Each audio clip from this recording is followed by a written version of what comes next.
Hello everyone, welcome to Science Zone. Today we are starting 11th physics of chapter 1 physical world.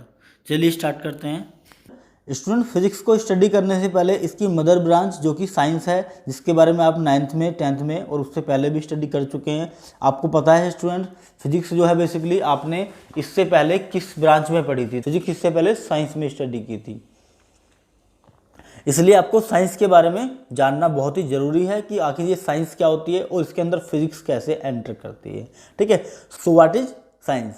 So science is the systematic attempt to understand natural phenomena in as much as detail depth as possible. Student science जो होता है basically science एक systematic, एक manner से, एक तरीके से किसी भी नेचुरल फिनोमेना की गई स्टडी होती है। अगर किसी भी नेचुरल फिनोमेना की हम एक मैनर से, एक तरीके से स्टडी करते हैं तो उसको हम बोल सकते हैं कि वो साइंस है। ज़्यादा से ज़्यादा डिटेल में हम लोग स्टडी करें, ज़्यादा से ज़्यादा उसकी डेप्थ में जाएं कि आखिर क्यों होता है, कैसे होता है, और अगर ऐसा ना करें तो क्या होगा, अगर होता रहे तो क्या होगा। इस तरह की स्टडी को क्या बोलते हैं स्टूडेंट? साइंस बोलते हैं। ठीक है, इसको हिंदी में विज्ञान बोलते हैं। क्या बोलते हैं स्टूडेंट? हिंदी में इसको विज्ञान बोलते हैं। और विज्ञान को डिफाइन करने के लिए स्टूडेंट क्या करते हैं? वी प्लस ज्ञान, वी मतलब विशेष, ज्ञान मतलब नॉलेज, मतलब special type of knowledge.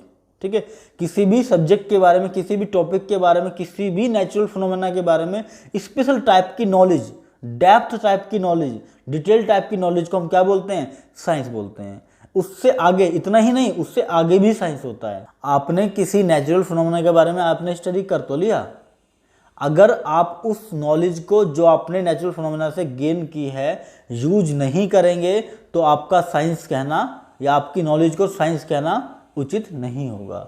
Because science is also use of knowledge. जो आपने नॉलेज गेन की है नेचुरल फिनोमेना से, उस नॉलेज का फ्यूचर में प्रिडिक्ट करना कि अगर ऐसा ऐसा ऐसा होगा तो ये फिनोमेना ऐसे ऐसे ऐसे शो करेगा।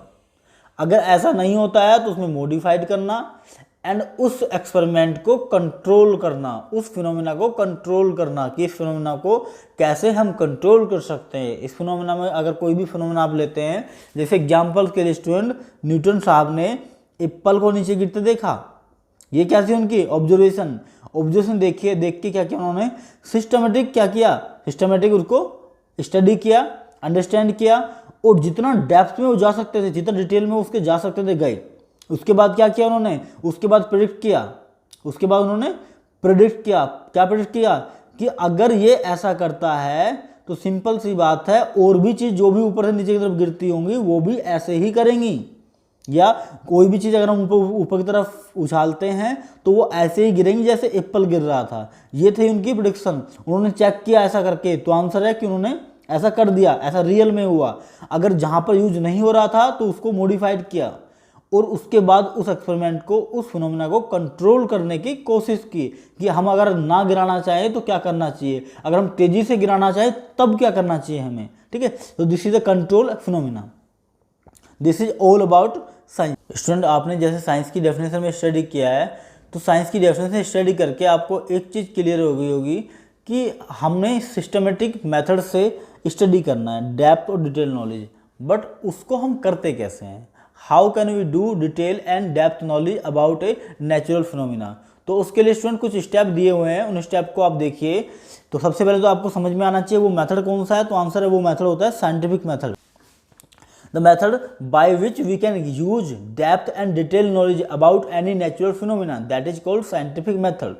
कोई भी नेचुरल फिनोमेना के बारे में जितनी डिटेल नॉलेज हम गेन कर सकते हैं, जितनी डेप्थ नॉलेज हम गेन कर सकते हैं, उस मेथड को हम साइंटिफिक मेथड बोलते हैं। पहला स्टेप है student systematic observation. Systematic observation को स्टडी करने के लिए आपको एक एग्जांपल की हेल्प से मैं आपको समझाना चाहता हूँ। देखिए, जैसे न्यूटन साहब ने क्या किया, एक एप्पल को नीचे गिरता देखा। अब स्टूडेंट हुआ क्या होगा, उनके माइंड में आया होगा कि आखिर ये एप्पल नीचे ही क्यों गिरा, ऊपर क्यों नहीं गया, साइड में क्यों नहीं गया, लेफ्ट में क्यों नहीं जा रहा है, या कहीं लेफ्ट राइट या नॉर्थ साउथ में क्यों नहीं जा रहा है, ये नीचे ही क्यों गिरा। तो बेसिकली उन्होंने क्या किया, उसके बाद वो लेबोरेटरी में उन्होंने क्या किया, ऑब्जर्व किया कि आखिर ये नीचे चीज़ें गिरती क्यों है। लेबोरेटरी में जाके एप्पल लिया होगा या उसके जैसी चीज़ ली होगी, उन्होंने फिर नीचे गिरा के देखी होगी आखिर ये नीचे चीज़ गिरी क्यों। तो ये क्या है, सिस्टमेटिक ऑब्जर्वेशन। उन्होंने कई सारी ऑब्जर्वेशन देखी, पहले एप्पल को लिया, उसके बाद बॉल को लिया, उसके बाद कई सारी चीज़ों को देखा उन्होंने, और नीचे की तरफ क्या किया, नीचे की तरफ उन्होंने स्टूडेंट छोड़ दिया तो वो नीचे गिर जाती हैं। ऐसी ऑब्जर्वेशन उन्होंने की सिस्टमेटिक तरीके से, बिल्कुल सिस्टम बाय वन करके उनको ऑब्जर्व हुआ कि सब चीज़ें नीचे की तरफ ही क्यों गिर रही हैं। सेकेंड स्टेप है कंट्रोल्ड एक्सपेरिमेंट।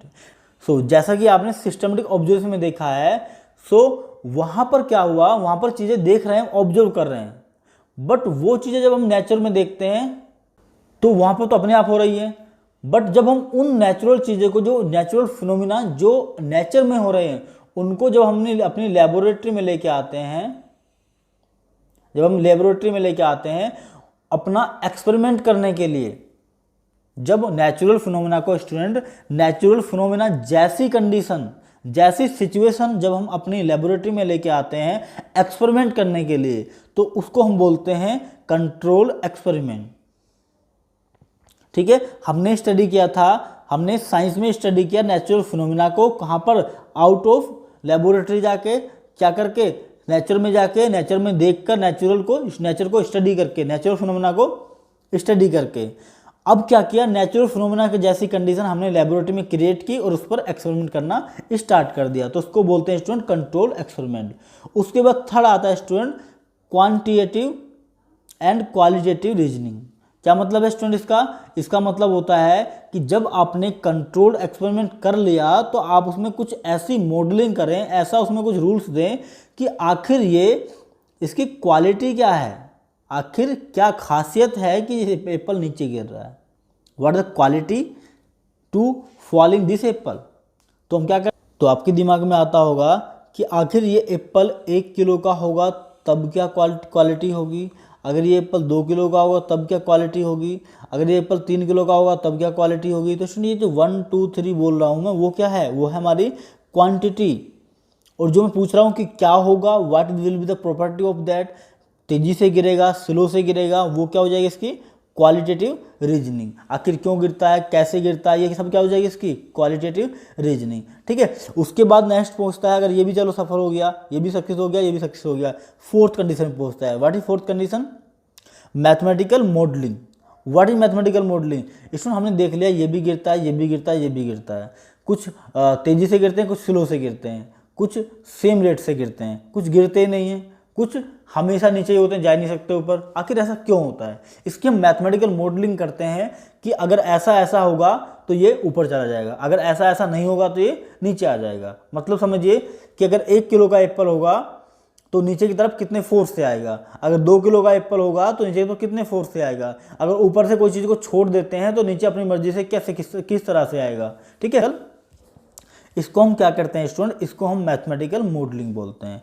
वो मैथमेटिकल मॉडलिंग क्या होती है स्टूडेंट, मैथमेटिकल मॉडलिंग का मतलब होता है कि हमने जो भी एक्सपेरिमेंट किए हैं क्वांटिटेटिव क्वालिटेटिव रीजनिंग करके, उसमें हम कोई फॉर्मूला ड्राइव करें कि हमारा नियम इस फॉर्मूले पे आधारित है और ये फॉर्मूला हमारे नियम को क्या करेगा, फॉलो करेगा। ठीक है स्टूडेंट, कि ये जो नेचुरल फिनोमिना दिखाई दे रहा है आपको, उस नेचुरल फिनोमिना को हमारा जो फॉर्मूला हमने फाइंड किया है वो उसको एक्सप्लेन कर देगा। ठीक है, उसके बाद हम क्या करते हैं, हमने फॉर्मूला भी ड्राइव कर दिया, हमने क्वालिटी भी देख ली, क्वांटिटी भी देख ली, कंट्रोल एक्सपेरिमेंट भी कर लिया, सिस्टमेटिक ऑब्जर्वेशन भी कर लिया। अब क्वेश्चन ये आता है, चलो मान लेते हैं आपका रूल सही था। अब स्टूडेंट क्वेश्चन ये आता है कि अगर आपका रूल सही है तो इसके जैसे जैसे फिनोमिना और भी डेली लाइफ में होते हैं, क्या आप उनको अपने नियम से समझा सकते हैं। तो आपको क्या करना पड़ेगा, प्रिडिक्ट करना पड़ेगा कि yes we can explain by this method to natural phenomena. इसलिए हमको क्या करना पड़ेगा, प्रिडिक्शन करना पड़ेगा। एग्जाम्पल्स के लिए स्टूडेंट, जब न्यूटन साहब ने देखा कि उन्होंने कहा कि दुनिया की हर चीज़ जिसके पास मास है वो क्या करती है, एक दूसरे को अट्रैक्ट करती हैं। ठीक है, उन्होंने तो एप्पल का लिया एग्जाम्पल, लेबोरेटरी का एग्जाम्पल लिया, उन्होंने ये कहा कि जरूर सन और अर्थ वो भी क्या हो रहे हैं स्टूडेंट, वो भी एक दूसरे को अट्रैक्ट करते हैं, इसलिए सन के अराउंड अर्थ घूमती रहती है। न्यूटन ने ये भी कहा होगा स्टूडेंट कि जैसे मून जो होता है, मून अर्थ के अराउंड घूमता रहता है, क्योंकि मून के पास भी मास होता है और अर्थ के पास भी मास होता है, और इसीलिए हम क्या कह सकते हैं इसको कि ये प्रिडिक्शन न्यूटन ने कहा और ये रियल में हुआ भी। उसके बाद क्या किया न्यूटन ने, ये कहा कि जो दो मास एक दूसरे को अट्रैक्ट करते हैं, जैसे सन जो है बेसिकली वो अर्थ को अट्रैक्ट करके रखता है, जैसे अर्थ है वो मून को अट्रैक्ट करके रखती है। अब उन्होंने कह तो दिया, एग्जाम्पल बता दिया, अब उन्होंने वेरीफाई करके बताया कि हाँ ये मेरा रूल्स फॉलो कर रहे हैं, ठीक है। तो उनको क्या करते हैं, उसके बाद प्रोडिक्शन करने के बाद आपको वेरीफाई करना पड़ता है कि हमारा रूल्स इन पे वैलिड है या नहीं है। अगर आपने वेरीफाई कर दिया तो आपका ये रूल्स बन जाता है। बट उसके बाद क्या करते हैं स्टूडेंट, साइंटिस्ट उसमें स्पेकुलेशन करते हैं। आपका जो नियम दिया है आपने, उसमें जो साइंटिस्ट हैं वो स्पेकुलेशन करते हैं, जांच करते हैं कि क्या आपका नियम सचमुच में फिट बैठ रहा है, ठीक है। अगर फिट बैठ रहा है तो ठीक है, नहीं फिट बैठ रहा है स्टूडेंट तो क्या करते हैं, अगर फिट बैठ रहा है तो ठीक है, आपका लो बन जाएगा। अगर फिट नहीं बैठ रहा है, आप स्पेकुलेट करते हैं, उसमें कुछ कमियां आ गई हैं, तो आप उसको सही करेंगे, एक्यूरेट करेंगे, उसको एरर फ्री करेंगे। उसके बाद फिर से प्रेडिक्ट करेंगे कि हमारा नियम अब जो फिनोमिना नेचुरल में इस तरह के हैं उनको एक्सप्लेन कर देगा, ठीक है डियर स्टूडेंट। फर्स्ट था सिस्टमेटिक ऑब्जर्वेशन, हमें ऑब्जर्वेशन करनी चाहिए सिस्टम तरीके से, मेथड में, एक कंटिन्यूस मेथड में। दूसरा, वही एक्सपेरिमेंट जो नेचर में हो रहा है उसको हमें लेबोरेटरी में लाके करना चाहिए।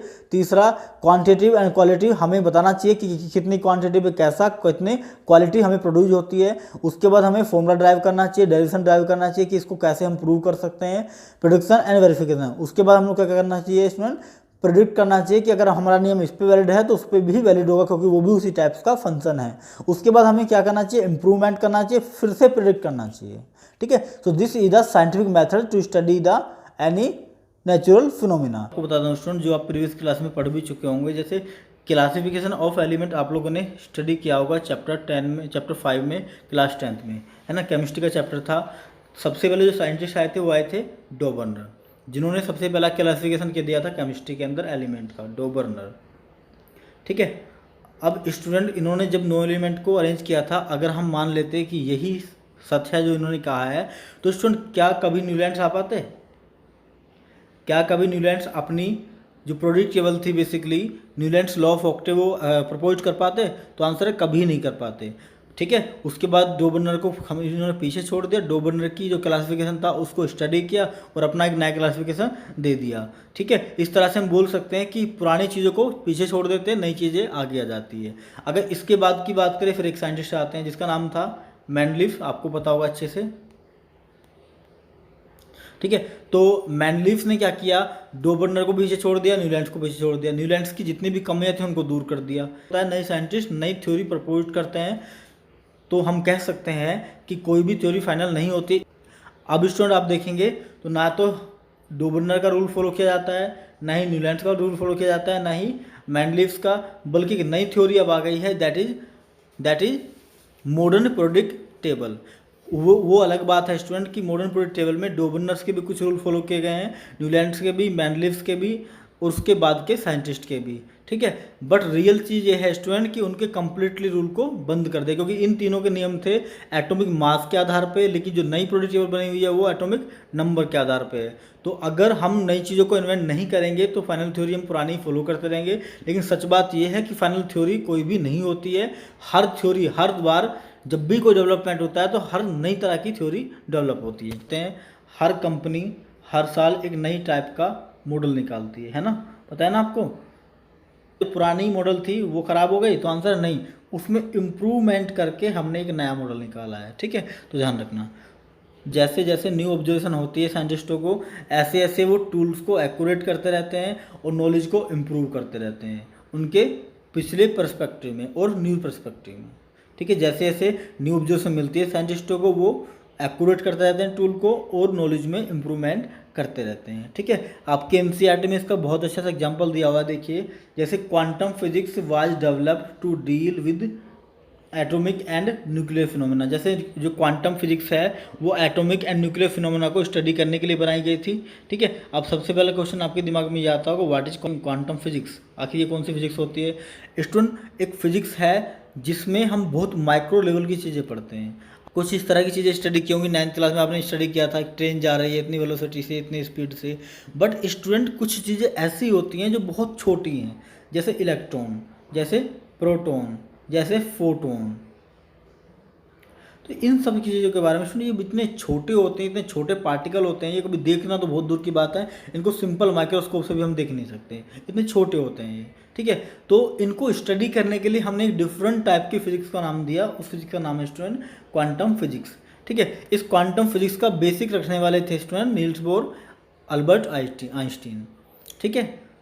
तो quantum physics was develop to deal atomic and nuclear phenomena, इसका जो बनाया गया था वो एटॉमिक और न्यूक्लियर फिनोमेना इन्वेंट करने के लिए, इनको डेवलप करने के लिए बनाया गया था। एटॉमिक मतलब समझ गए होगा एटम्स की चीज़ों के बारे में, न्यूक्लियर मतलब न्यूक्लियस की चीज़ों के बारे में, वो और भी छोटा होता है। The work of Rutherford on nuclear model of atom because basic of this theory given by Niels Bohr, क्योंकि इस थ्योरी का बेसिक नील्स बोर दे चुके थे, इसलिए नए साइंटिस्ट आए और उन्होंने थोड़ा सा इम्प्रूव किया, उन्होंने थोड़ा सा ऑब्जर्वेशन देखा, एक्यूरेट के टूल्स को, इम्प्रूव किया नॉलेज को और नई चीज़ें इन्वेंट कर दी। रदरफोर्ड ने प्रोटॉन को इन्वेंट किया था, किसको यूज करके? तो आंसर है नील्स बोर के कॉन्सेप्ट को यूज करके उन्होंने प्रोटॉन का इन्वेंट किया था, ठीक है। क्योंकि बेसिक कौन दिए थे इसका? नील्स बोर ने इसका बेसिक हमें प्रोवाइड कर दिया था, ठीक है। एक एग्जांपल देते हैं स्टूडेंट, आपके इंसैट में दिया हुआ है ये भी, anti particle theory of Pole of lead to discovery of anti electron by Carls Anderson. Carls Anderson ने एंटी इलेक्ट्रॉन इन्वेंट किया, क्यों? Due to anti particle theory of Pole. Pole एक साइंटिस्ट थे जिन्होंने एंटी पार्टिकल थ्योरी दी थी। What was the anti particle theory? So anti particle theory ये थी स्टूडेंट, उन्होंने कहा था, पोल ने कहा था कि in the universe every particles have opposite particle, दुनिया में हर पार्टिकल का अपोजिट जरूर है, ठीक है, अपोजिट जरूर है। जैसे रात दिन, माँ बाप, ऊपर नीचे, इस तरह का जो अपोजिट होते हैं ना, जस्ट अपोजिट होते हैं, विलोम। तो ऐसे ही हर पार्टिकल का हमारे यूनिवर्स में अपोजिट जरूर है। उन्होंने ऐसा कहा और उन्होंने प्रूव भी किया। इस चीज़ को यूज करते हुए कार्ल्स एंडरसन ने क्या किया कि इलेक्ट्रॉन एक नेगेटिव पार्टिकल होता है, हमें पता है, तो क्यों ना एक पॉजिटिव पार्टिकल भी इलेक्ट्रॉन में होता हो। तो इस चीज़ को यूज करके कार्ल्स एंडरसन ने एंटी इलेक्ट्रॉन को इन्वेंट किया। इसको बोलते हैं एंटी इलेक्ट्रॉन, जो कि इलेक्ट्रॉन पे पॉजिटिव चार्ज को लेके चलता है। सो आगे हम बात करते हैं स्टूडेंट नेचुरल साइंस की। स्टूडेंट जो आप 12th लेवल तक पढ़ते हैं, स्टूडेंट जो आप 10th लेवल तक पढ़ते हैं बेसिकली, वो होती है नेचुरल साइंस। नेचुरल साइंस का मतलब होता है जो नेचर में हमारे कुछ भी घट रहा है, जो कुछ भी हो रहा है हमारे, उसको नेचुरल साइंस बोलते हैं। तो इसकी आगे जाके जैसे आप हायर क्लासेस में जाते हैं तो ये 3 पार्ट में क्या हो जाती है, मेनली डिवाइड हो जाती है। सबसे पहले आपको डेफिनेशन आनी चाहिए, what is natural science. So it is the branch of science in which we study descriptions, predictions, understandings of natural phenomena. ये साइंस की वो ब्रांच है जिसके अंदर हम नेचुरल फिनोमेना के डिस्क्रिप्शन, प्रेडिक्शंस और अंडरस्टैंडिंग के बारे में स्टडी करते हैं। किस बेस पे? तो आंसर है जो भी ऑब्जर्वेशन हमें मिल रही है वो, जो भी एम्पिरिकल एविडेंस हमें सबूत मिले हैं उसके, वो उसके आधार पे जब हम नेचुरल फिनोमेना का डिस्क्रिप्शन, प्रेडिक्शंस, अंडरस्टैंडिंग के बारे में स्टडी करते हैं तब उसको हम नेचुरल साइंस बोलते हैं। एग्जाम्पल्स के लिए आपने 10th क्लास में हमने हमारी बॉडी पार्ट्स के बारे में स्टडी किया होगा, तो एविडेंस जो भी आपको बताया कि हम खाना खाते हैं, कैसे डाइजेस्ट होता है, कैसे नर्वस सिस्टम काम करता है, ये सब आप लोगों ने स्टडी किया होगा। वो किस में आता है? नेचुरल साइंस में आता है। But in higher classes natural science have 3 branch only. But in higher classes natural science 3 part में डिवाइड हो जाती है। कौन कौन से 3 पार्ट हैं? First is physics, second is chemistry, third is. अब आता है स्टूडेंट सबसे बड़ा question, what is physics? So physics is the study of basic law of nature and their statement in different natural phenomena. तो physics होता है student वो study होता है जितने भी हमारे नेचर में बेसिक लॉ हैं उनका स्टडी, क्या बोलते हैं उसको? फिजिक्स बोलते हैं। उनके स्टेटमेंट को स्टडी करना क्या बोलते हैं? फिजिक्स बोलते हैं। जितने भी डिफरेंट फिनोमिना है उनके अंदर जितने भी लॉ वैलिड हैं, जितने भी लॉ उनमें एक्ट कर रहे हैं, उनको स्टडी करना क्या बोलते हैं? उसको फिजिक्स बोलते हैं, ठीक है। इसकी एक और डेफिनेशन है जो आपको समझ में आएगी। Physics is the study of physical world. Student जो भी अराउंड में हमारे कुछ भी हो रहा है, व्हाट इज हैपनिंग अराउंड, मतलब फिजिकल वर्ल्ड में जो कुछ भी हो रहा है उसको स्टडी करना क्या बोलते हैं? उसको दैट इज कॉल्ड फिजिक्स। जैसे मैटर होता है हमारे अराउंड में, सब चीज़ें होती हैं ना, सब चीज़ें मैटर से बनी है, उसका मोशन हो रहा है। जैसे हमारे स्पेस है, जैसे स्पेस को टाइम के अलॉन्ग में पढ़ते हैं, कॉन्सेप्ट ऑफ एनर्जी है, कॉन्सेप्ट ऑफ फोर्स है, इनके बारे में स्टडी करना क्या होता है स्टूडेंट? इनके बारे में स्टडी करना फिजिक्स होता है, आप ऐसे समझ सकते हैं हमारे अराउंड में जो कुछ भी हो रहा है, व्हाट इज हैपनिंग, वो किसी न किसी रियल लॉ पे वैलिड है। स्टूडेंट एक चीज़ मैं अपने पास से आपको बताता हूँ, दुनिया में कुछ भी चीज़ विदाउट रीजन नहीं है। There is nothing without reason. तो हर चीज़ का कुछ ना कुछ रीजन है, और उन चीज़ों के रीजन पढ़ने के, उन चीज़ों के रीजन को स्टडी करना ही हम फिजिक्स कहते हैं, स्पेशली नेचुरल फिनोमेना। सो फिजिक्स के अपने दो प्रिंसिपल हैं जिन पे फिजिक्स हमेशा वर्क करती है। पहला प्रिंसिपल है यूनिफिकेशन, दूसरा प्रिंसिपल है रिड्यूसन, रिड्यूसिंग भी बोलते हैं इसको, ठीक है। तो आप देखेंगे इसमें यूनिफिकेशन क्या होता है, रिडक्शन क्या होता है। सो यूनिफिकेशन, सो फिजिक्स में यूनिफिकेशन का मतलब बहुत ही ज़्यादा इम्पोर्टेंट है। यूनिफिकेशन का रियल मतलब होता है, देखिए एग्जाम्पल के बताता हूँ स्टूडेंट आपको, 4 नेचुरल फिनोमेना है A B and C and D, A B C and D, ठीक है। ये एक अलग प्रिंसिपल वर्क करता है, ये एक अलग प्रिंसिपल वर्क करता है, ये एक अलग नेचुरल फिनोमेना है, ये अलग प्रिंसिपल वर्क करता है, ये एक अलग फिनोमेना है और अलग प्रिंसिपल पे वर्क करता है, ठीक है। अब क्वेश्चन, आपकी कोशिश ये है कि आप चारों फिनोमेना को एक ही लॉ से, एक ही नियम से एक्सप्लेन करना चाहें, ठीक है। तो आप ये कोशिश करते हैं कि इन चारों को अलग अलग,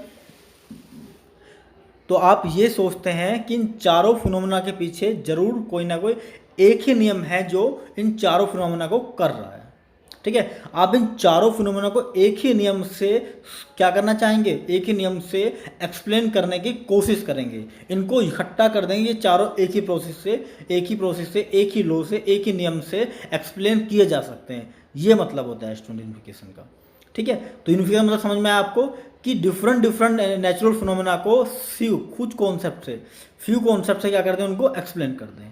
we attempt to explain diverse natural phenomena, जितने भी फिजिकल फिनोमिना है हमारे आसपास, उनको हम कुछ ही फ्यू कॉन्सेप्ट्स में एक्सप्लेन कर दें, फ्यू कॉन्सेप्ट और फ्यू लॉ को यूज करके अच्छे से उनको एक्सप्लेन कर दें, ठीक है। जैसे एग्जाम्पल के लिए दिया हुआ है, for example law of gravitation explain fall an apple, एक एप्पल नीचे की तरफ गिर रहा है, इसको कैसे एक्सप्लेन किया, लॉ ऑफ ग्रेविटेशन से, ठीक है। उसके बाद साइंटिस्टों ने स्टडी किया कि जो अर्थ है वो उसका जो अर्थ है मून उसका चक्कर लगाता है, क्यों लगाता है, तो आंसर है ये भी it is due to law of gravitation, ठीक है। ये भी इससे एक्सप्लेन कर दिया।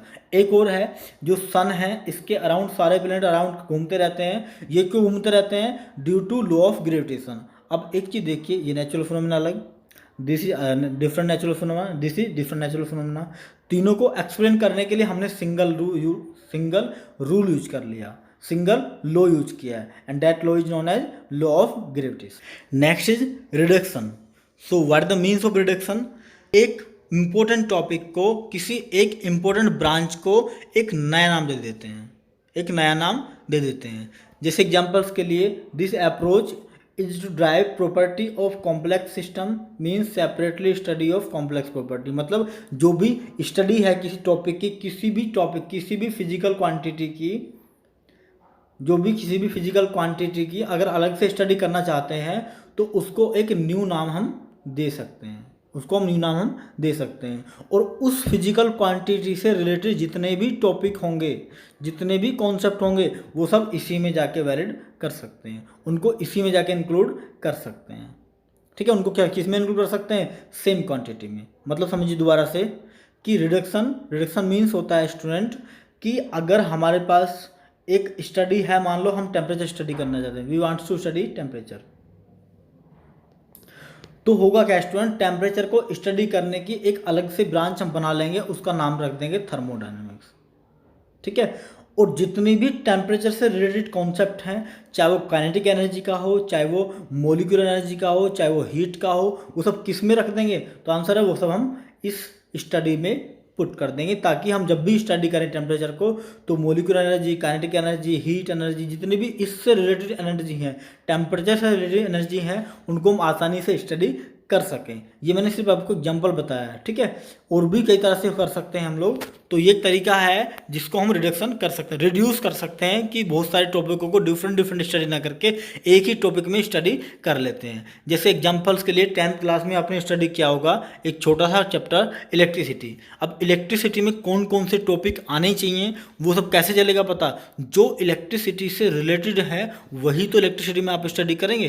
तो इस तरह से जो भी रिलेटेड होता है, जो भी क्या होता है, जो भी रिलेटेड होता है उनको एक साथ रख देते हैं, एक साथ, ठीक है। एक साथ रखने से फायदा क्या होगा, उनको जब भी स्टडी करेंगे तो उसकी सारी प्रॉपर्टी को स्टडी कर लेंगे। जैसे हम पहले इलेक्ट्रिक करंट पढ़ते हैं, उसके बाद पोटेंशियल पढ़ते हैं, उसके बाद रेजिस्टेंस पढ़ते हैं। तो बेसिकली जब हमने करंट पढ़ा तो पोटेंशियल की जरूरत पड़ी, पोटेंशियल करंट पढ़ लिया तो रेजिस्टेंस की भी जरूरत पड़ी। इस तरह से हम एक दूसरे पे डिपेंडेंट हैं। इस तरह से हम किसी भी कॉम्प्लिकेटेड सिस्टम की प्रॉपर्टी पढ़ने के लिए उनको सिस्टम को सेपरेट कर लेते हैं, उनकी स्टडी सेपरेट करते हैं ताकि हम उनको अच्छे से स्टडी कर सकें, ठीक है। एग्जाम्पल देख लेते हैं, जैसे स्टडी ऑफ टेम्परेचर हम सेपरेटली करते हैं किसमें, थर्मोडायनेमिक्स में।